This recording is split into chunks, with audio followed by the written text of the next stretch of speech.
ये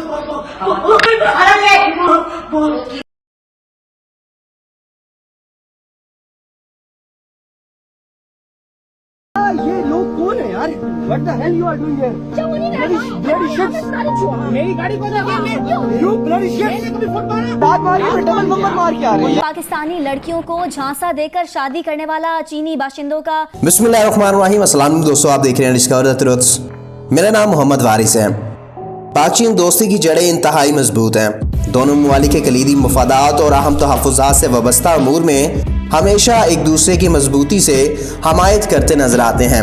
पाक चीन दोस्ती जिंदाबाद। चीन पाकिस्तान का बेहतरीन दोस्त है। चीन ने पाकिस्तान की हमेशा मुश्किल और खुशहाली की घड़ी में मदद की है। चाहे कुछ भी हो जाए, पाक चीन दोस्ती को कुछ भी नहीं होने वाला।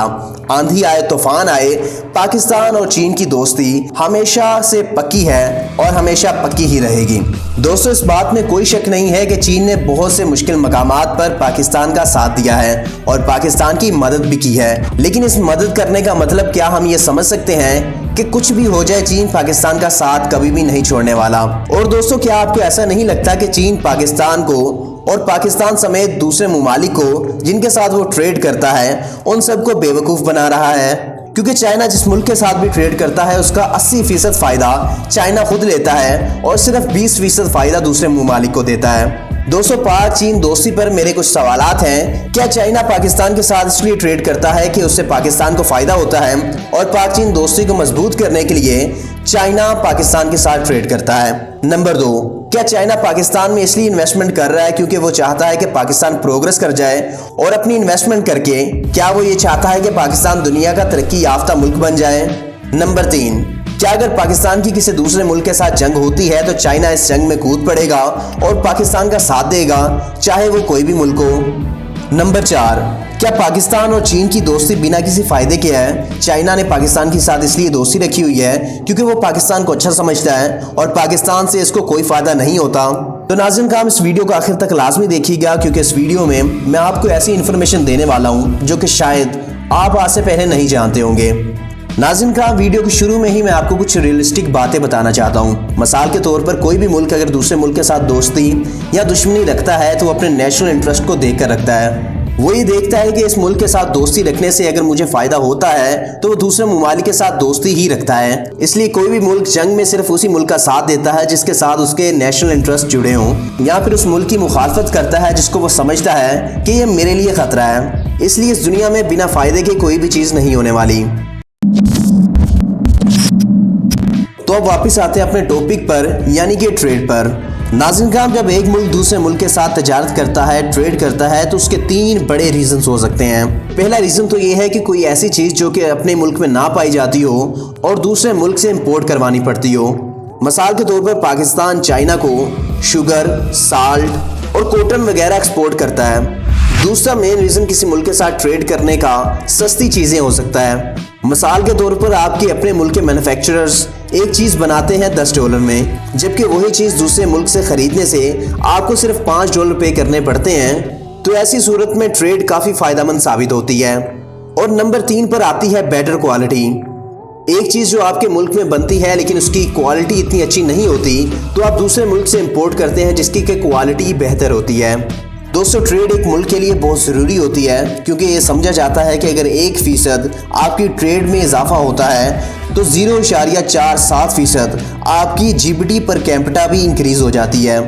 लेकिन दोस्तों, ये बात पूरी तरीके से सही नहीं है। मिसाल के तौर पर कुछ ऐसे ममालिक हैं जिनके पास ना तो कोई नेचुरल रिसोर्सेज हैं और ना ही वो टेक्नोलॉजी में अच्छे हैं, तो वो दूसरे मुल्क को कुछ भी नहीं बेच सकेंगे।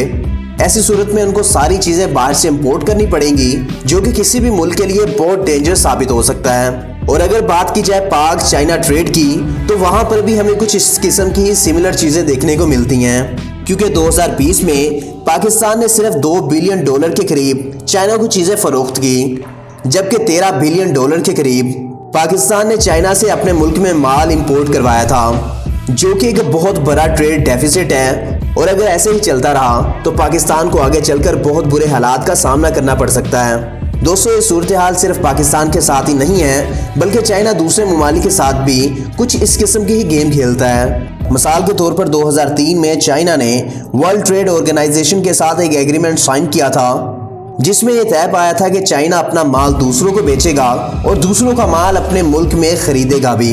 लेकिन आज के वक्त में चाइना इस एग्रीमेंट को बिल्कुल तोड़ता हुआ नजर आता है, क्योंकि सोशल मीडिया के बड़े बड़े जायंट्स और बड़े बड़े प्लेटफॉर्म्स को वो अपने मुल्क में एंटर ही नहीं होने देता।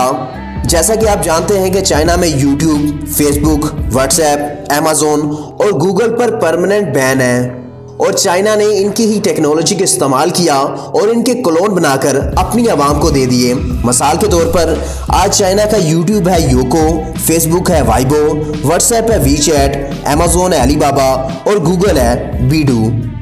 चाइना पूरी दुनिया की टेक्नोलॉजी को कॉपी करता है, लेकिन कोई भी मुल्क चाइना के खिलाफ कुछ नहीं कर पाता।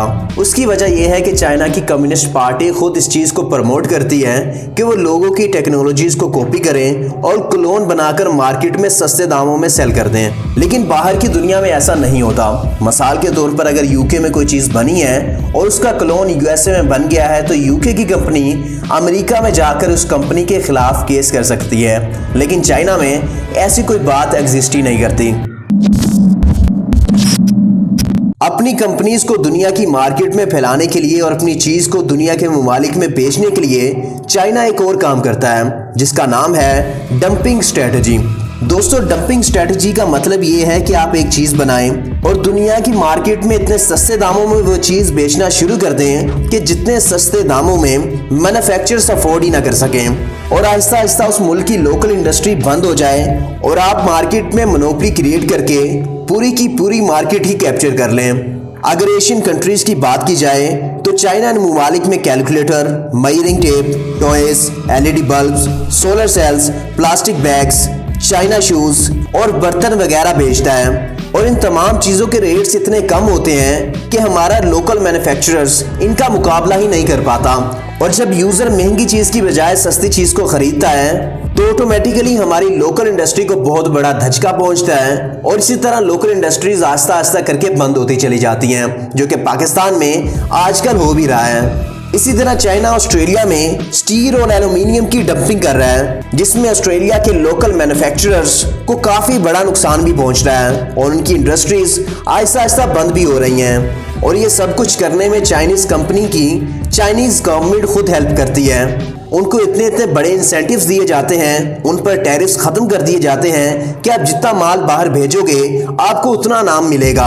और इसी तरह पूरी दुनिया की मार्केट और पूरी दुनिया के लोकल मैन्युफैक्चरर्स अब आहिस्ता आहिस्ता खत्म होते जा रहे हैं और चाइना पूरी दुनिया की मार्केट पर अब डोमिनेंट नजर आने लगा है।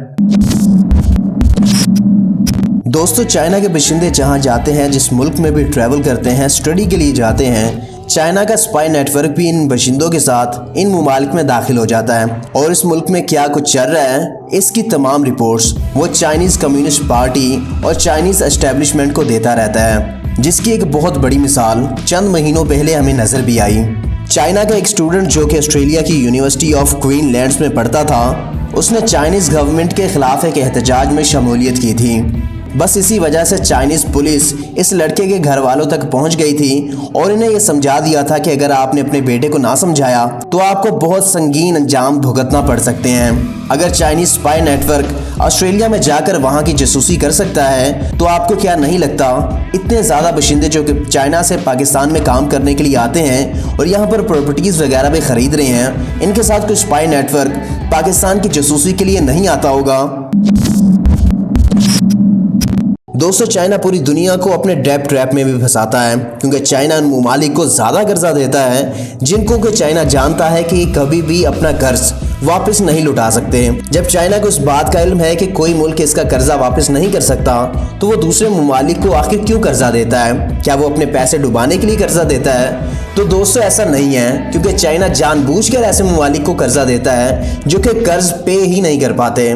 और जब ये गरीब ममालिक चाइना को अपना कर्ज वापस नहीं लौटा पाते तो चाइना इनकी बड़ी बड़ी कंपनीज और अहम तरीन पोर्ट्स को अपने कब्जे में ले लेता है और अपने नेशनल इंटरेस्ट के लिए इस सब का इस्तेमाल भी करता है। जाम्बिया नामी कंट्री ने चाइना से कर्जा लिया था, लेकिन जब जाम्बिया अपना कर्जा नहीं लौटा पाई तो national electric company of Zambia को चाइना ने अपने कब्जे में ले लिया, जो कि पूरे जाम्बिया को इलेक्ट्रिसिटी फराहम करती है।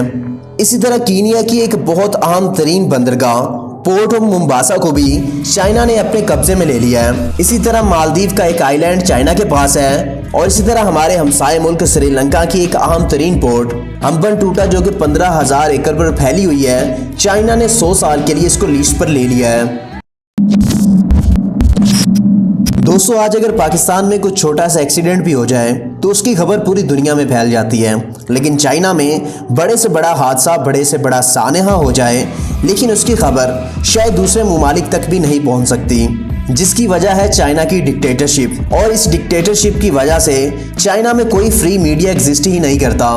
और एक और गलत फहमी जो कि चाइना के बारे में समझी जाती है कि चाइना एक जमहूरी मुल्क है, लेकिन ऐसा नहीं है। चाइना में डिक्टेटरशिप है और चाइना में रोज़े अव्वल से ही एक ही खानदान हुकूमत में है और पूरे चाइना को कंट्रोल भी कर रहा है। दोस्तों, ये सारी बातें हैं जिसकी वजह से चाइना पाकिस्तान समेत दूसरे मुल्कों के साथ भी धोखा करता है और अपना फ़ायदा निकालता है। लेकिन कुछ ऐसी बातें हैं जो कि सिर्फ मुसलमानों और पाकिस्तान को ही इफेक्ट करती हैं। जैसा कि वीडियो के शुरू में मैंने आपको कुछ क्लिप दिखाए थे जिसमें वाज़ह तौर पर देखा जा सकता है कि चाइनीज़ लोग पाकिस्तानी पुलिस और पाकिस्तानी आम आवाम को बेदर्दी के साथ मार पीट रहे हैं और रूल्स एंड रेगुलेशन को वायलेट करते हुए भी नज़र आ रहे हैं। जितने भी लोग चाइना से पाकिस्तान में काम करने के लिए आते हैं उनको बहुत ज़्यादा फ़ायदे मिलते हैं। उनको रहने के लिए खुली जगह मिलती है और उनको एक ऐसा एनवायरनमेंट मिलता है जिसमें वो जो चाहे कर सकते हैं। और इसी वजह से चीनी बाशिंदे पाकिस्तान में रहते भी हैं, पाकिस्तानियों को मारते हैं और पाकिस्तानियों को धोखा भी दे रहे हैं। और इस धोखे के बहुत बड़े सबूत कुछ महीनों पहले हमें नजर भी आए, जब चीनी बाशिंदे पाकिस्तानी लड़कियों को शादी का झांसा देकर वहां पर ले जाकर स्मगल करवाते थे और उनसे जिस्म फरोशी का धंधा करवाया जाता था।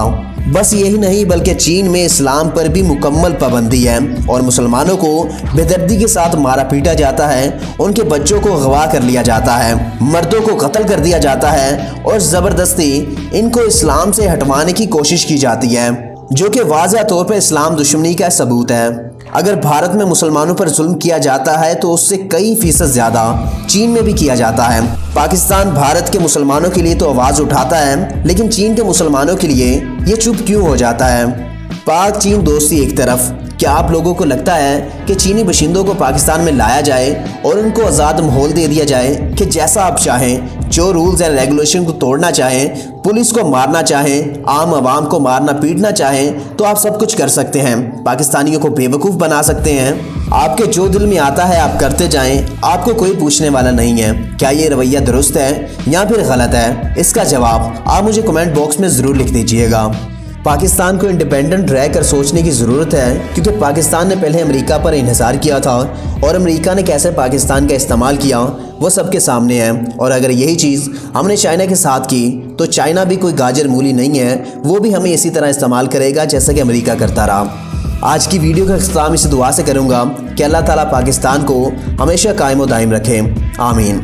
आई होप आपको ये मेरी वीडियो अच्छी लगी होगी और आपको इस वीडियो से काफ़ी कुछ जानने को मिला होगा। अगर ऐसा ही है तो वीडियो को लाइक करें और दोस्तों के साथ भी ज़रूर शेयर कीजिएगा। मेरी टीम का हिस्सा बनने के लिए चैनल को सब्सक्राइब करें और साथ में लगे बेल आइकन को भी प्रेस कर दें। अब आपसे मुलाकात होगी इंशाल्लाह ताला अगली वीडियो में। अल्लाह निगहबान।